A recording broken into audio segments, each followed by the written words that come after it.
Good evening, everyone. Thank you for joining us tonight and welcome to the Palestinian Return Centre's online panel discussion entitled The Unfolding Crisis, Documenting Settler Violence and Palestinian Displacement in the West Bank. My name is Zakaria and I will be your host this evening.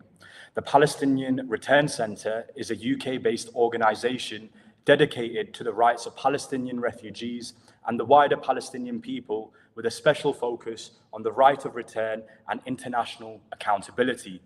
The Palestinian Return Centre has been in consultative status with the UN Economic and Social Council since 2015. The PRC works at the grassroots policy and international advocacy levels, including at the UN, to ensure that Palestinian voices and experiences are not erased. We have seen over the last few months Zionist forces continuing to intensify their violence across the West Bank in 2025, with the UN recording October as the worst month for settler violence since records began back in 2006. This happens on the backdrop of the continuing Zionist genocide on the Gaza Strip as attacks persist despite a so-called ceasefire. Palestinians in the West Bank and Gaza continue to face humanitarian catastrophe. Last week, settlers assaulted Palestinian farmers in the village of Beit Lid and prevented Palestinians from harvesting their land in Al Farasiyya. Settlers also burnt down olive trees outside villages in Qalqilia. Zionist forces also continue their attacks on refugee camps across the West Bank, including Nur Shams, Tul Karam, and Jenin refugee camps. In the last 2 weeks alone, 4 Palestinian children have been killed by Zionist forces in the West Bank, and over 100 Palestinians have been displaced by demolitions and evictions. Tonight's panel will be delving deeper into the increase of settler violence in the West Bank. Firstly, let me introduce our panel speakers. Our first speaker will be Sameh. Sameh is a Palestinian educator and community advocate. His work focuses on justice, human rights, and how power and violence affect daily life in Palestinian communities, especially issues related to land and displacement. He speaks from lived experience and close engagement with realities on the ground. He's also involved in community development and public dialogue, using education and discussion to support awareness and accountability. Sameh is also committed to amplifying Palestinian voices and contributing to clear and informed conversations about Palestine. He's also quite a good friend of mine. I met him whilst I was in the West Bank about a year ago now, mashallah, and yeah, we've become good friends. After Sameh, I'll provide some personal testimonies during my work with the International Solidarity Movement. And finally, our third speaker is Hiba, and Hiba is a Palestinian activist in Britain with family roots in the West Bank. She was involved in student organising at her university. She's also a member of the Palestinian Youth Movement, a grassroots international movement which organises Arab youth to struggle for Palestinian liberation. Hiba will be highlighting the role of British Palestinian youth in raising awareness on settler violence and displacement in the West Bank, what campaigns they do to address this escalating crisis, and what their role is in shaping the future of this struggle. Each speaker will have around 15-20 minutes, and then we'll be going to a Q&A. But let's start off with Sameh. Thank you both for taking the time out this evening to share your important work. Thank you.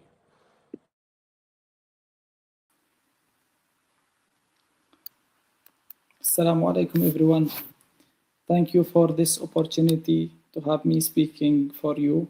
And this is very challenging for me to speak to a group of people internationally, because as an educator, I don't know at the current moment the level of knowledge about the West Bank and about the escalation that are happening. So I'm starting talking about my willingness not to compare the situation of Gaza and the West Bank, because Gaza is facing a level of destruction, loss, and collective trauma that stands on its own. And any comparison risks turning suffering into a competition, and that serves no one. And this webinar as well focuses on the West Bank only, not because it's less important, but it's just because the West Bank is often misunderstood or seen as quiet, stable, or untouched. Starting with a story that happened with me. So during the past month, a group of British guys came to my town and we established a competition or a football game, a big one. During our preparation time, we visited many of the cities of Palestine, in the West Bank, I mean. And during the tour, they enjoyed being with me, and we had amazing conversations, enjoyable ones. And one of them told me that the situation here is stable. So how come the news tells us that it's not stable? We can see that it's a bit quiet. So I told him that everyone you see in Palestine, in the West Bank especially, faced death many times by having to stop for checkpoints, being searched, being pointed at with the Israeli settlers or soldiers' guns. And there are 1,000 stories that any Palestinian guy or lady can tell how he escaped death, because it was not his time or their time. So you can see the West Bank here, and there is a key in the map that shows that the blue area is called Israel. It's occupied Palestine. It's the lands of 1948. And this big one, the bigger one that shows Qalqilia, Ramallah, East Jerusalem, Bethlehem, and Hebron. These are the cities of the West Bank. So it's important, as I don't know the audience level, to establish the concept. What is the West Bank? The West Bank here is the western bank of the river, which is called Jordanian River. And we have the East Bank, which is inside of Jordan. I'm sorry. So moving to the next slide, please. How is the West Bank at the moment? It has been occupied since 1967, fragmented territory, as you will see in the coming maps or slides, that we only occupy 18% of the total area of the West Bank, which is very little, and we have to cross shared roads. We call them shared roads because we share them with the Israelis, and especially the Israeli settlers who dwell the settlements that are established on stolen lands. And recently, the Knesset, which is the Israeli parliament, officially started calling the West Bank as the area of Judea and Samaria, which is the biblical term for the West Bank, the current West Bank. So if we go with their narrative that they are here because of having a right for the promised land, so they need the West Bank, not the current lands that they are occupying, which is the 1948 lands. And this makes the West Bank more sensitive in the coming days, months, or years. So they are expanding, and they claim to be a Jewish state, only communities, because they allow the Jewish states only to expand, but not the Palestinian areas to expand. So we have something called Area A, Area B, and Area C. And these divisions were legalized or legislated by Oslo Agreement in the first place, which took place in 1993-94. And after that, the agreement gave the Israelis the right to control Area C, which is above 60-70% of the area of the West Bank. Let's move now to the next slide. As you can see here, the small islands, which is the dark brown ones, the ones that we have the right to stay or build houses or move, and the rest of the West Bank is just a dangerous area when something strikes or hits. So, as an example, a quick example, and because of the installment of iron gates at the entrance or exit of every town, every camp, every village, every small village, the Israelis installed these iron gates, and during the Iran attack on Israel, the Israelis could close all the gates in 13 minutes. 13 minutes. So it's just like we say, a blink of an eye, that all of the West Bank, all of the Palestinians are not allowed to move around, to move from one place to another, one village to another, because everything was closed.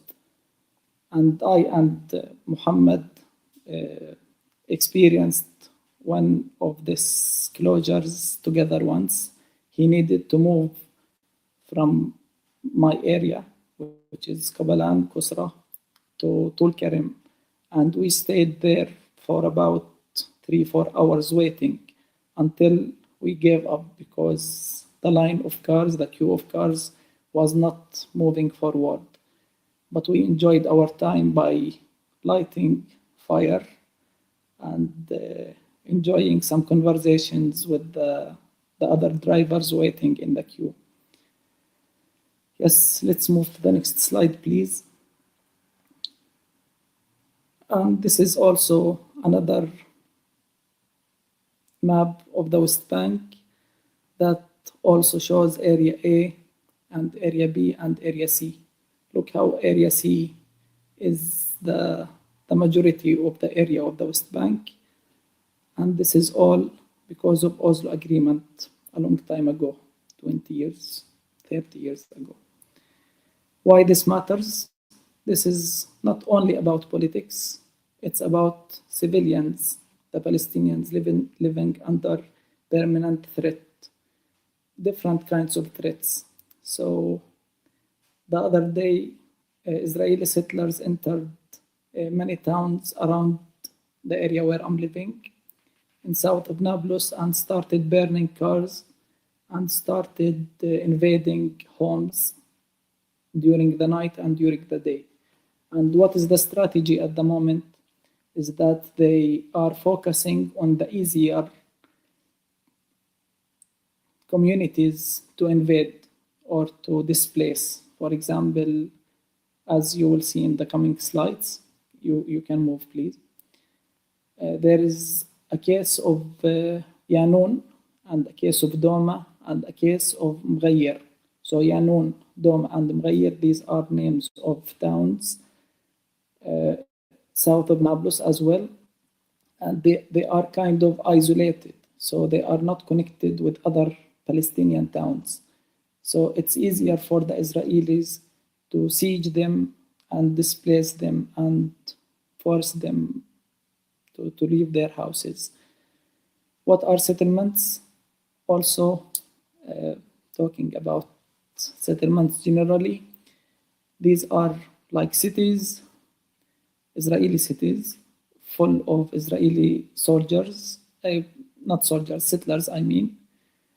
And I agree with the perspective that calls us not to call them settlements, colonies, or other shapes of colonization. So they first put some caravans on top of mountains, and we call these caravans outposts.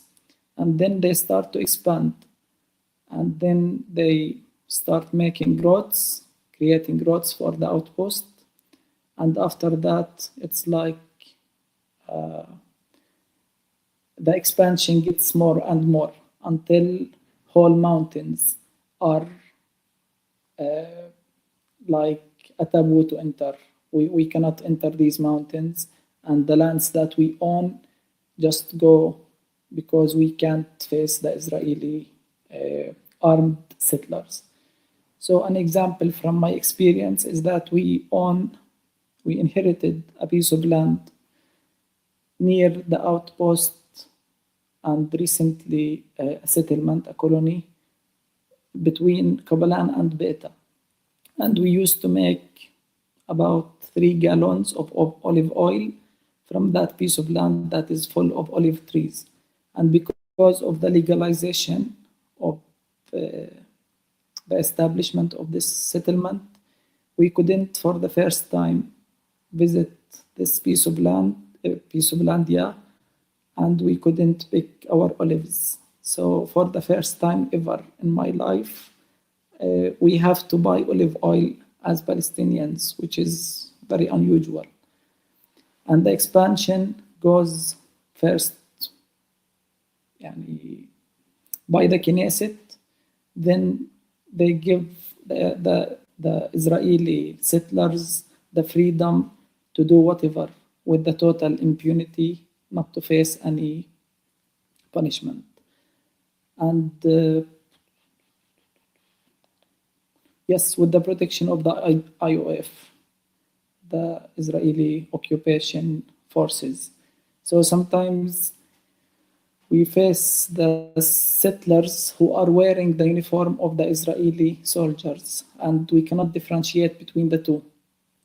So it's a mixed thing. The settler violence, it's a pattern, not random, of course. They attack homes. The terror is a method. The displacement is becoming not usual, but frequent. The fences around the isolated towns, as we can see in Sinjil, for example, there is a high fence up to 8 meters high, and it's all around the town. And anyone who wants to enter or exit the town needs to show the legal papers, the ID cards, to be able to enter or exit. And we have the iron gates that I told you about a minute before around every community. Yes, can we move, please? The role of the Israeli forces. They protect the settlers. They punish only the Palestinians if there is anything happening. And it's easy for them to just pull the trigger and kill whoever live, as we have seen in Jenin about a week ago. They killed a Palestinian young person doing nothing. He was just waiting for them to call him. They were searching a place and they just killed him in front of the camera. And the total impunity, because they don't care about the international laws or about the international community opinion. So why would they care about anything happening here inside of Palestine versus Israel as an occupier? Here we have a group of slides taken during the past 2 weeks. Here is Al-Mghayr town. As you can see in the slide, that the Israelis are uprooting or razoring denims, hundreds, if not thousands, of olive trees, because they are forcing the people, the farmers, to leave the whole country, to leave Palestine, to leave Al-Mghayr, in order for themselves to be able to expand more, because Al-Mghayr lies on a road that leads to many Israeli settlements. So it's important for them to displace and empty the town of Al-Mghayr. The next slide, please. The Israeli army bulldozers lands water lines near Nablus. This is in another town in Doma. And Doma is also isolated, kind of isolated. So they are forcing everyone to just be fearful. If anyone has a visa, anything, you can find a life elsewhere. And here is the most recent story. This was taken the 27th of December. The translation follows. You can see the guy is sitting in front of the school gate or school door, and this is the town of Yanun, or the small village of Yanun. We call it Al-Khirbi, Khirbet Yanun. The translation follows. Yes. Can you move? Yes. I'm sure you can read English well.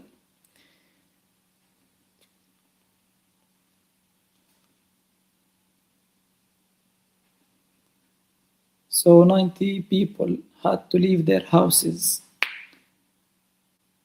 during the ceasefire in Gaza, and during the expectation of the world that everything is fine in Palestine generally, and especially in the West Bank. So it's a catastrophe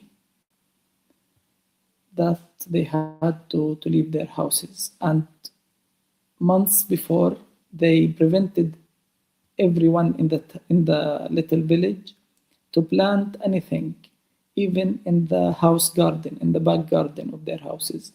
So it's all watched by their drones, and no one could plant anything. And this is also a type of occupation, because all these people who used to live in Yanun were farmers. So they prevented them from their source of living. And moving to the next slide, please. Refugee camps and targeted towns. There are repeated raids, missions sometimes, like the Iron Wall, as they called it, the Israelis. And there is collective punishment. Anyone who does anything, they punish the whole town, the whole family. They demolish their houses, and the psychological trauma. We don't have this, or we don't talk about traumas very often here, because we move from one trauma to the other without even paying attention that we have been affected. So it's a busy life. Moving to the next slide, please. Yeah, here are some statistics, but yeah, we have to read some statistics, but still, these are humans, not numbers. We all know this, I'm sure. So in 2024, 2025, the West Bank's refugee camps saw major distribution or displacement. About 32,000 up to 33 Palestinian refugees were displaced from Jenin, Tul Karim, and Nur Shams camps, mainly. And these are not the only camps that have been affected, like Ain al-Ma camp in Nablus, Balata and Askar camps as well, and many other camps in Bethlehem, in Ramallah as well, were affected by the Israeli military operations, with many homes and structures destroyed, and all the roads were flipped upside down, and most residents were unable to return by the middle of 2025. Jenin had over 10,000 displaced, which is about 50%, and Nur Shams over 10,100 people displaced, about 80%, and Tul Karim camp over 12,000 people displaced, which is about 44%, according to the UNRWA estimates. And we visited these camps as friends here in Palestine, and we saw the destruction. So they're changing the nature of the infrastructure. They're making new roads to ease the operation. Whenever something happens, whenever they want to target any house, any place, it's easy for their military jeeps to enter any place with the wider roads. And why Yanun is important, or the camps are important? It's because it's becoming a phenomena, and because the camps are the memory of the Palestinians who are refugees.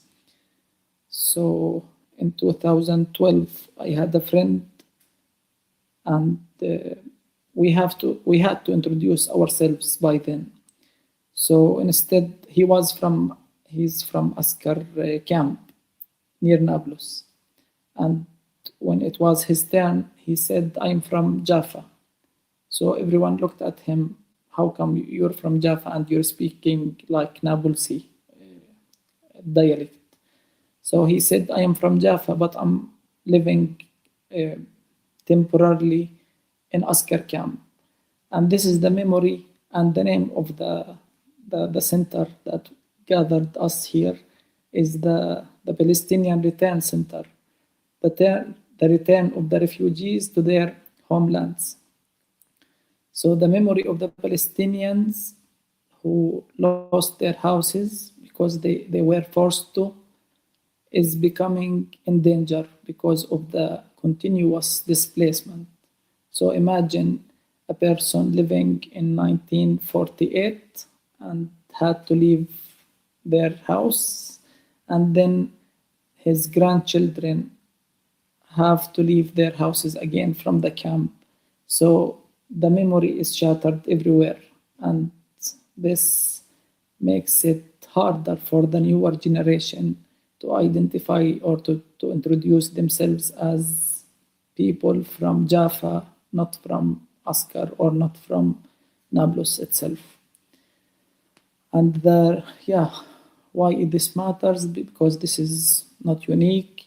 This is a model of displacement because it's repeated. And the last one, it's a warning for bigger towns, or a method that can be easily repeated with nobody to stop this on the ground or internationally. The next slide, the international law violations. I think you all are fully aware of what's happening outside of Palestine, what's happening in the UK in relation to the help of the British government, of the support of the British government to Israel for the military equipments and drones and everything possible to help Israel. But still, there is a big achievement, and every one of you helped in achieving this, which is the recognition of the UK of the Palestinian state. This is because of the pressure that have been happening during the past 2 and more years. The next slide, please. Why the world is involved? Because the political support, as we can see by Donald Trump, especially to Israel, the military aid, the United States and the UK and other big countries, and the economic complicity. The next one, please. Call for action. So what can we do? I can't now stand in front of the Israeli bulldozer, let's say, and stop it by my muscles. But I can write about it, and you can share, and we all can talk about it. We can make pressure on our parliament members and our governments to to make any change, to intervene, and to protect our civilians. This is very hard to achieve, but still we can do our best. The next and almost the last, I think. Yeah, silence is not neutrality, it is participation. And this is, and don't take it negatively, because I know what Londoners especially and the rest of the UK are doing for Palestine as citizens. And this is all appreciated. And I thank you from the bottom of my heart. Thank you for listening. And we shall listen to the others.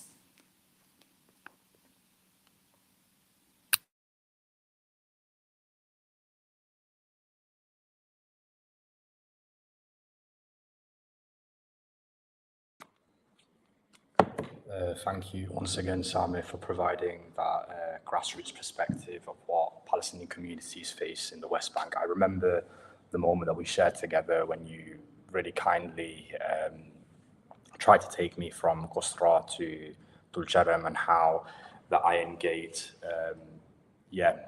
how the soldiers closed the Iron Gate, and we were stuck there for 4 or 5 hours. And yeah, that's just the daily lived reality of Palestinians who live and work in the West Bank. So thank you again for providing that perspective. If we've got, if folks in the audience have any questions, please do leave your questions on Facebook and YouTube for the question and answer session. We'll do the Q&A after Hiba finishes her speech about the Palestinian youth movement. I'll just follow on from a bit about what Sami said. So I was an activist with the International Solidarity Movement. The International Solidarity Movement, or ISM, is a Palestinian-led organization that supports Palestinians as they resist Zionism on their land. It's a non-violent direct action organization. I'm not trying to represent their views, but I am trying to share personal lived experience as well as testimonies of those on the ground in Palestine. I went to support the olive harvest in October 2024. And here, during that time, international activists, around 50 international activists, alongside their Palestinian counterparts, attempted to help Palestinians pick olives on their land, as Sami highlighted, as they face harassment and attacks from the occupation forces and Zionist militias. I'm going to give a couple of examples and testimonies of what happens and what happened on the ground whilst I was there. One is in the village of Qusra. We were supporting an elderly Palestinian woman by the name of Walid, and she prunes her olives, she picks her olives just like her mother did before her, and how her mother did before her on that same land. So how generations continue to pick their olives on their land. Unfortunately, whilst we were there, Zionist settlers came down from the outpost, and they set fire to the trees, the olive trees, which have been in her family for generations. They destroyed acres of land. Simply, Walid was simply trying to pick her olives and make olive oil as her family have always done.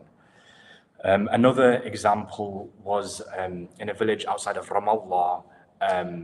There was a massive call for Palestinian farmers from across Ramallah and the villages outside of Ramallah to mobilize to pick olives on a vast piece of land.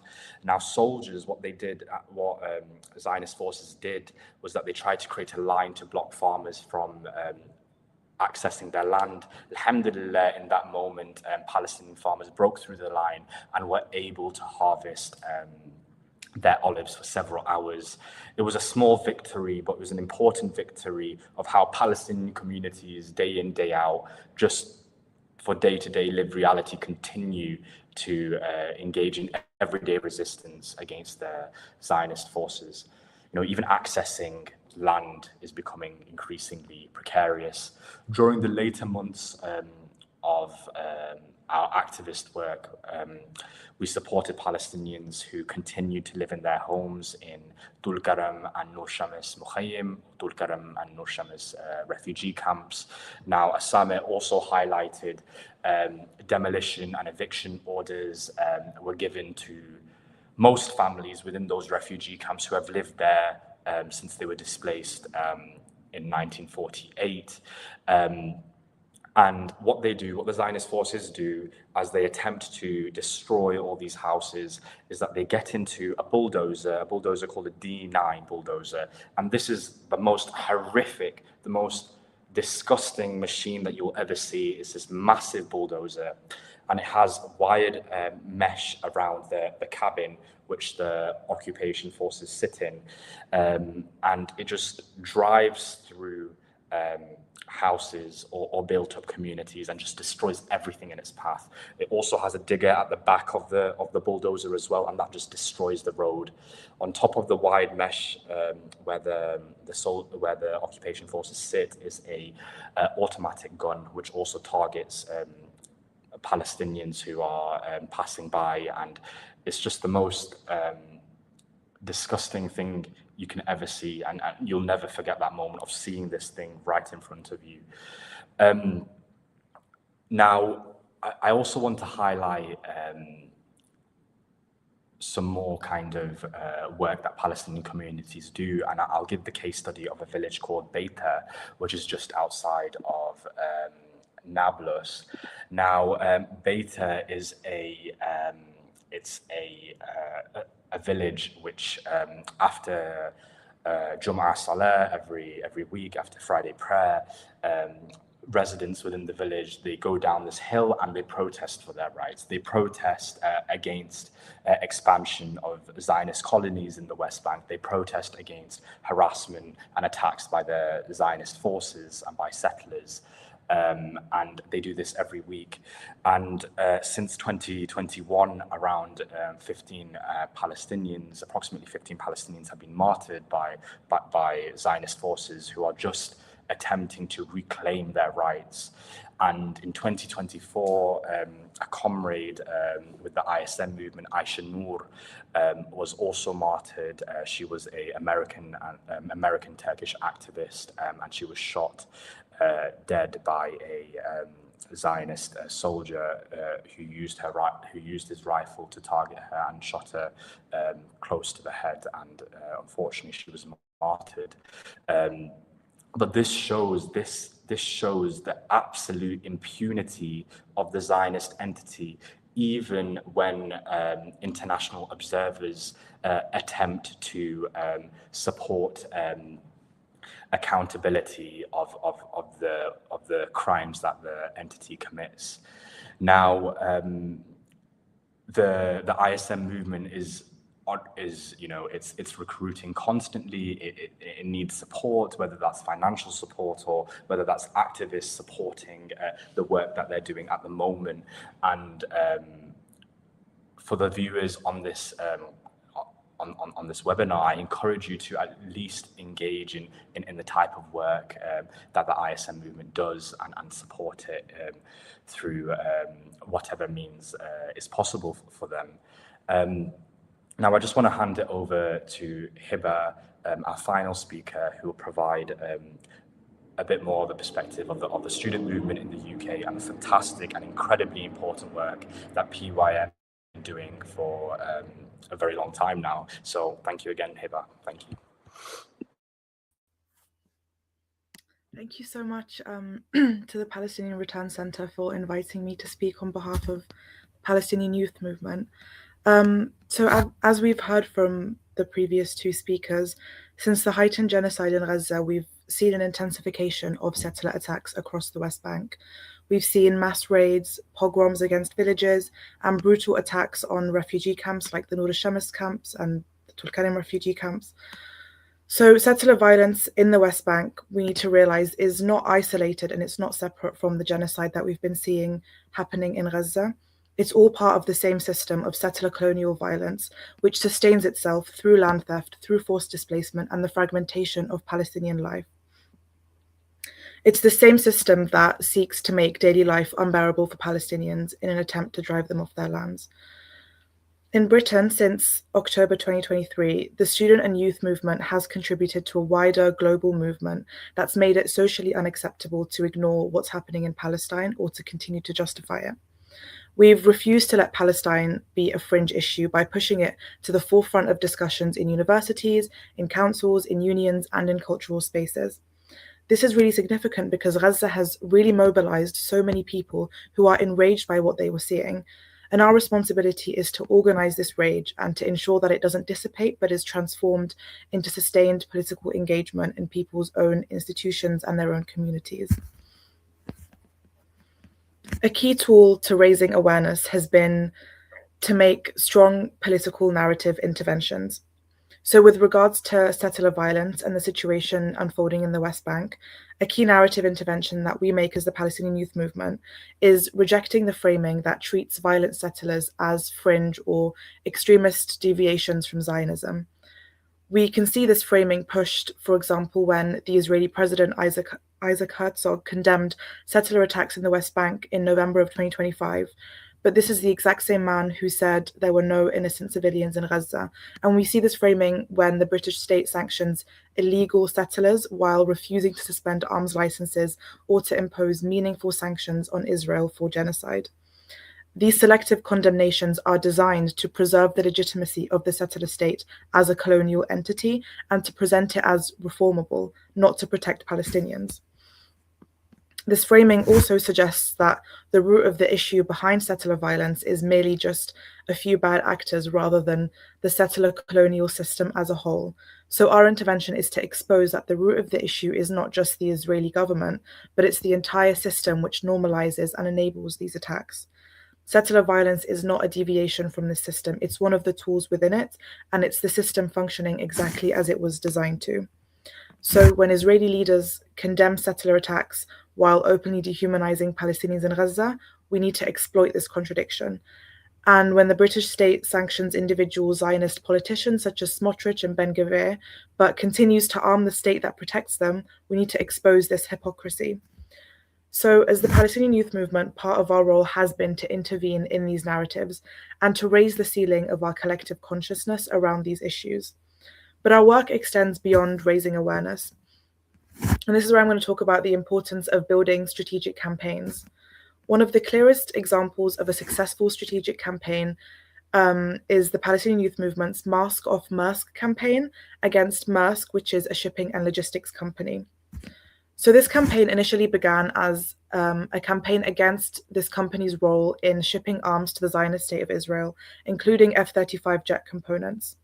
But through this work, we uncovered that Maersk is enmeshed within the settler economy itself. And this shouldn't come as a surprise to us because the settler economy is not separate from the whole Israeli economy. It's part and parcel of it. So this is why we were calling for a complete boycott of and divestment from the Zionist economic infrastructure. It is all connected. So although this company is still involved in shipping military components, Maersk's decision to halt shipments to and from settlements, including settlement goods, is a massive win. It's the first time a major global shipping giant has been forced to make such a commitment, and this sets a huge precedent.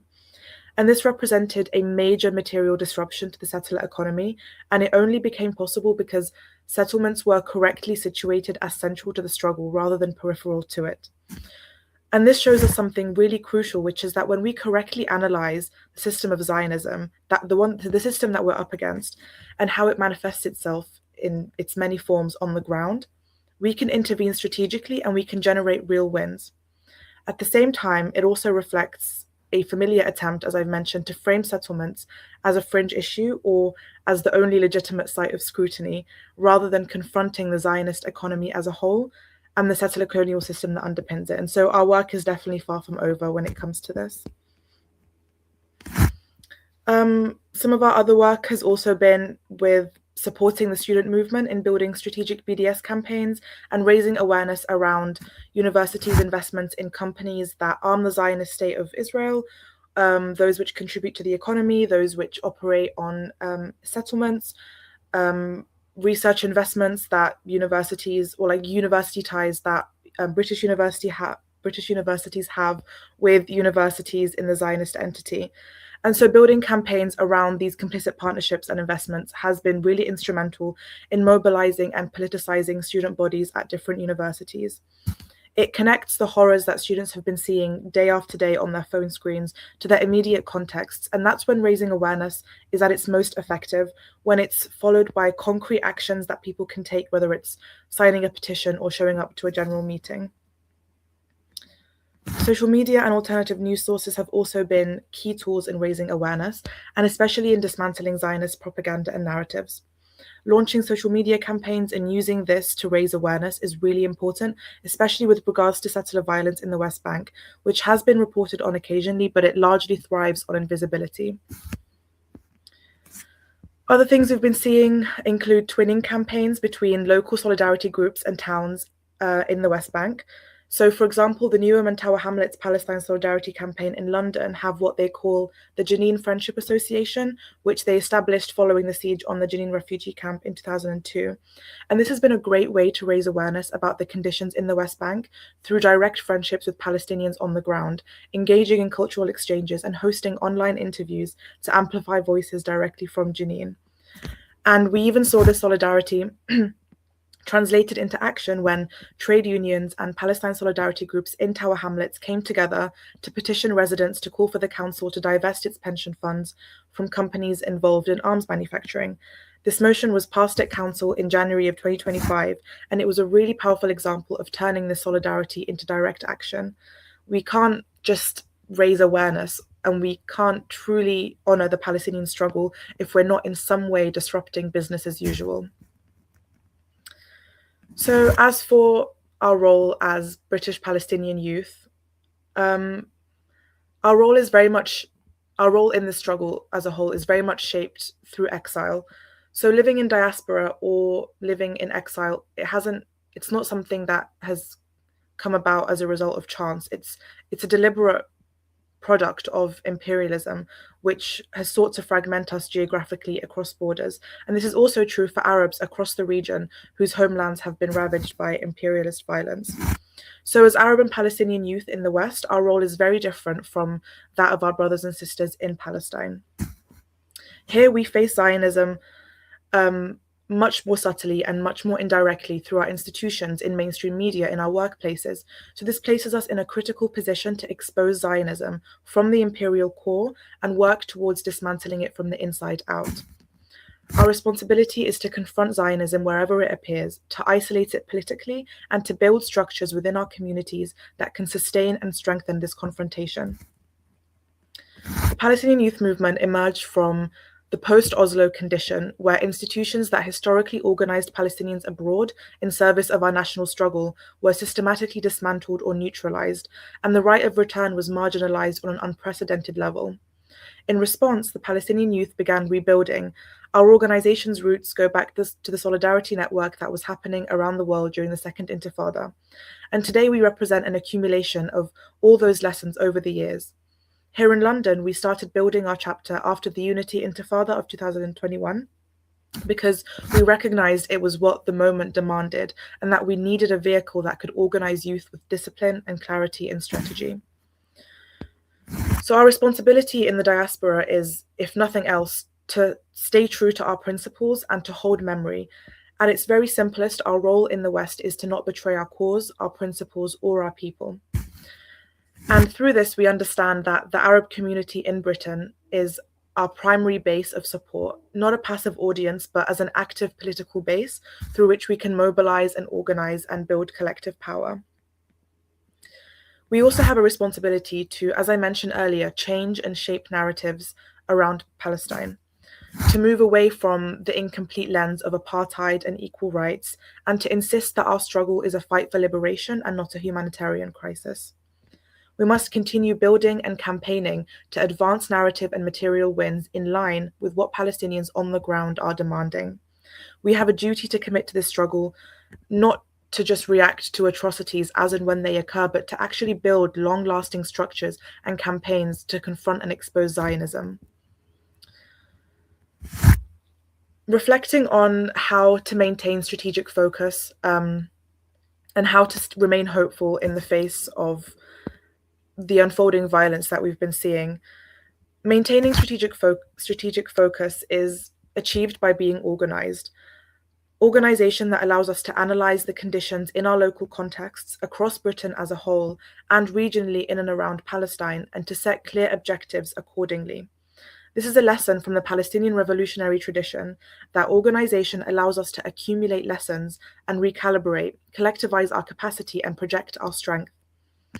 In Britain, our strategic focus has been making Zionism politically costly by exposing and confronting the arms trade, by challenging repression on solidarity, by supporting students who are confronting Zionism in their institutions, and by creating crisis amongst the establishment for their unabated participation in the genocide. We have done this through mobilization, strategic campaigns, research reports, and media work. So we recognize that our struggle is a protracted one, which means that our task is to expand our organizing and to consolidate the growth of our movement into lasting power by building structures that can bring more of our community into the struggle, to grow our collective capacity, and to sustain this confrontation with Zionism over time. On the topic of hope, I'm just going to finish on this point. Hope is not just a feeling, rather it's a practice that we should be actively striving to hold on to. For us in the Imperial Corps, hope means having faith in our comrades who we organize alongside. It means choosing to remain disciplined and focused and committed, regardless of the conditions on the ground in Palestine. It means rejecting defeatism, building community, sharing that grief that naturally comes with advocating for a cause that is so heavy on our hearts as this one. We find hope in our movement's wins and successes, and we remain confident in the belief that our work does not end as long as the oppression in Palestine continues. We, most importantly, draw hope and inspiration from the steadfastness and the resilience of the Palestinian people, and we draw hope from one another, knowing that even when the movement slows down, the struggle continues because our responsibility will remain. Thank you very much.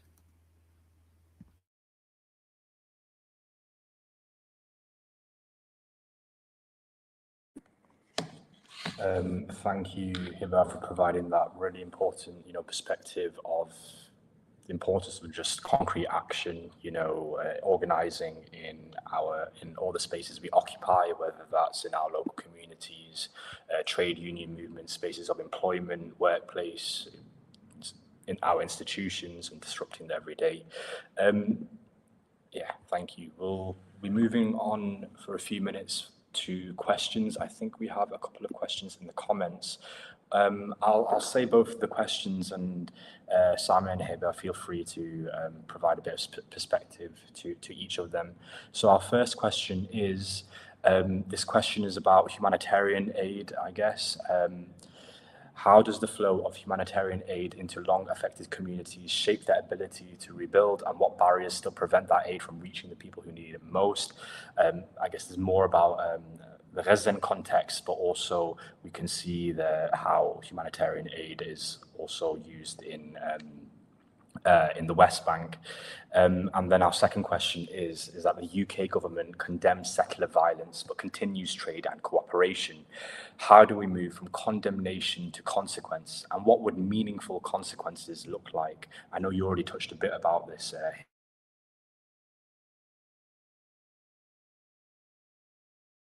So yeah, feel free for both of you to just jump in on each of those questions.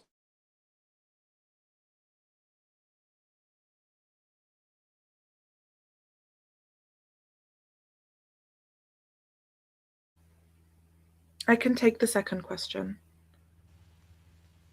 So in relation to the humanitarian aid, it's important for the UK people to stand with Palestine and the international community as well. But we're not asking for any financial support or food support or physical aid. It's just about raising the voices, amplifying the needs, and standing with Palestine through the governments, because communities can help financially. We distributed 50 food boxes during the past 2 months, and these were collected money from the UK friends, and they came here and they distributed the food by themselves. But yani, thank you so much. Thanks to everyone who would like to help in any way they can. But we are not starving, and we are capable of putting food on the table. What's more important is that we share our human stories, we share our experiences with each other. For example, an English teacher taught a course for little kids who couldn't go to school back then because of the closures. And this is, for me, in my opinion, I mean, more important than sending money, let's say. So it can be a human international community taking care of the needs of the Palestinians in different ways according to the person who would like to help specialization or areas of interest. Thank you.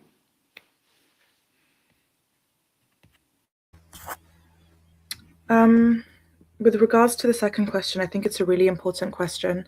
And I think when thinking about Britain's participation in the occupation and colonization of Palestine, we need to think about it as not just a state that is kind of has been roped into like the Zionist entities like major plan. It's the British state has been involved in the inception and the creation of the Zionist project since the very beginning, and it continues as an active participant, like not just a bystander. And so understanding the role of Britain in the Zionist project is really important, because then it helps us kind of think about how we can make strategic interventions and how we can build strategic campaigns like where it will kind of hurt them the most. But because of how entrenched the British state is in the Zionist project, it does just mean that we aren't going to see wins like quickly or overnight because of just how entrenched the British state is in this project. But what it does mean is that we have so much work to do to continue exposing just how like closely linked Britain's policies are to what's happening on the ground in Palestine. We need to make it so that it's very costly for politicians to come out in support of the Zionist project. For example, very recently, David Lammy came out and said that they were only sending kind of helmets and goggles to the Zionist entity. But actually, upon building a research campaign, the Palestinian Youth Movement exposed that the British state was still sending F-35 jet components to Israel, and they lied about it in Parliament. And so doing that research, and that was all completely volunteer-led, but doing all of that research and exposing the contradictions within our own state here at home makes it unsustainable for politicians to come out and speak in support of Zionism and to even lie to the public's faces, because they know that there are people who will be holding them accountable. So I guess it's a tricky question, because moving from condemnation to consequence, yeah, that's a very difficult thing. But as long as we continue to expose their policies, and also continuing with direct action. I mean, we've seen direct action against weapons manufacturers all across the UK, and I think that's really important. So we've done the research. We know there are weapons factories on our doorsteps in the UK. What are we going to do about it? So that's another thing. The British public, they were kind of fed up. The government isn't going to do anything about this. The government is complicit in a genocide. There are weapons factories on our doorsteps. It becomes a duty and a responsibility of the British public to actually take matters into their own hands. And that's when we've seen disruptions at weapons factories. A lot of weapons factories have been shut down all across the UK. We've seen direct action at insurance companies that insure Israeli arms manufacturers who have completely cut ties with this Israeli arms manufacturer because of the direct action that they've seen at their sites. So the important thing is to continue putting pressure where it hurts, which is their political reputation and financially as well, economic pressure, through direct actions, through boycotts. That was a really long-winded way of trying to answer that question. I hope I've tried to answer it well. Yeah.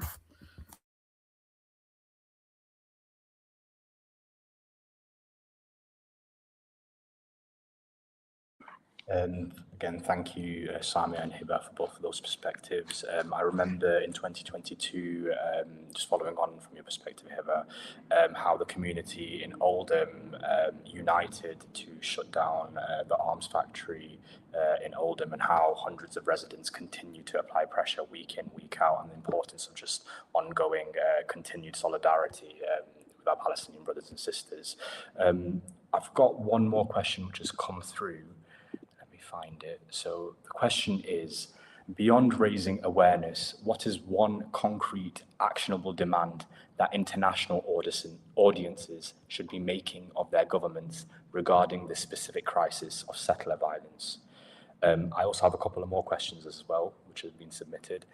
The International Criminal Court has been investigating. Is there still faith in these international legal mechanisms as a deterrent or path to justice, or have they been rendered ineffective in this context? For the perspective on the olive harvest, can you discuss the economic aspect? How does the destruction of olive groves or restrictions on herding specifically undermine a community's ability to remain on their land? I'll post those questions so you have a copy of them in the chat.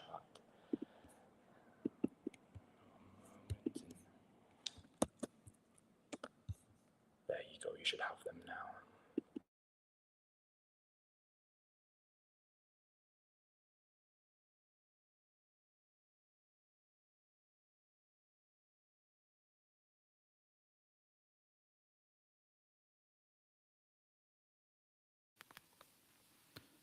So I give you an example that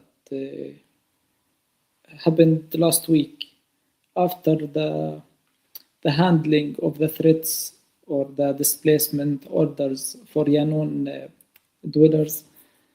I created a WhatsApp group for those who have been visiting Yangon for the past 17 years now. I had some friends among these internationals, and on this WhatsApp group we started discussing what's possible, what's next. So one of them had a friend who's a big journalist in Sweden, and we made an interview documenting everything, asking and answering questions, and it will be published in Sweden. Another or some others had friends in the parliament, and they started making appointments to sit with them and to call for change and direct change through the calls and the courts, what's possible legally, and it can be withdrawn, and hopefully, inshallah, they will come back, they will return to their houses soon. So it depends on the person's specialization and circle of friends, circle of, the community circle. Anyone can make a big change. And another short story is a revert Muslim who came to Al-Aqsa years ago, and he asked one of the Jerusalem prayers there inside of Al-Aqsa Mosque, what can I do? So he told him, I don't want money. You can go back to the UK and spread the dawah. And he started IRA Dawah, which is a big company. And this is just because of one person. So their current target is 2 million people, 2 million Muslims. So it's just the effect of one person to an endless limit. Yeah, thank you.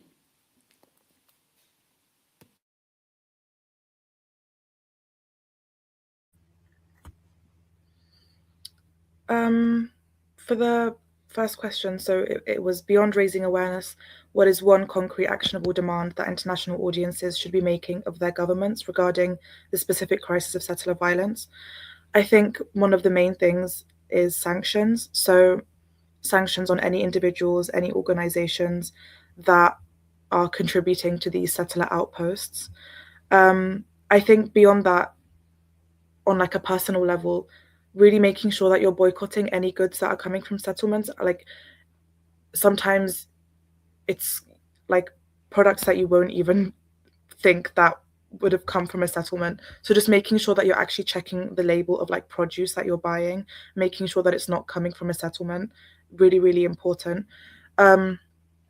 If you're a student or even just a member of the public, checking if it's like your university, if it's your place of work, if it's the council, the borough that you live in, checking what investments they have, doing a bit of research, checking, making sure and seeing what companies do they invest in, what research partnerships do they have, are any of those connected to the settlements that are in the West Bank. So yeah, just kind of researching your local context as well, and trying to make those local changes, I think, is really important. Like lobbying your local council directly, for example, as in the example that I mentioned in Tower Hamlets in London, they lobbied their council to divest the pension fund, and that actually passed in council. So yeah, just trying to make these changes in our local contexts is also really good. I'll just talk a bit about the other question about the International Criminal Court. I wouldn't say that these international legal mechanisms are rendered ineffective completely, but I think it is really important to be very realistic in how we situate these proceedings. We have to understand that the International Criminal Court, it operates within this imperial system. And so, again, through all of these proceedings, what we have seen is that kind of framing, again, that pins all of this on Netanyahu's government, pins all of this on just a couple of far-right extremist, crazy politicians, when in fact, it isn't just Netanyahu that's at fault. It isn't just a couple of politicians within the Zionist government. It's the entire settler colonial system, from the settlements in the West Bank to Tel Aviv to the IDF soldiers in Gaza. Do you know what I mean? It's the entire system. And so while we do obviously welcome the decision of the ICJ and the International Criminal Courts to put out arrest warrants for Netanyahu and some other politicians as well, we know that we cannot achieve complete liberation from the river to the sea through these courts. Complete liberation can only be done through the resistance that we're seeing on the ground in Palestine, and through our international solidarity, the work that we're doing on the outside as well.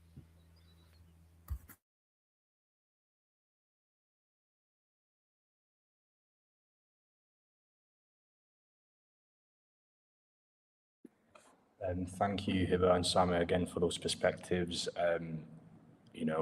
We've had quite important victories within our movement, and we need to hold on to those victories and build on those victories as well. I know in my local context in York that we managed to pressure our university, the University of York, to divest from weapons manufacturers, but that doesn't mean our work is finished. It means that we continue to escalate, and we escalate in direct action. I'm just double checking for any final questions. Check. Any final comments from both yourself, Hiba, Osama, before we wrap up? Thank you so much for having us today.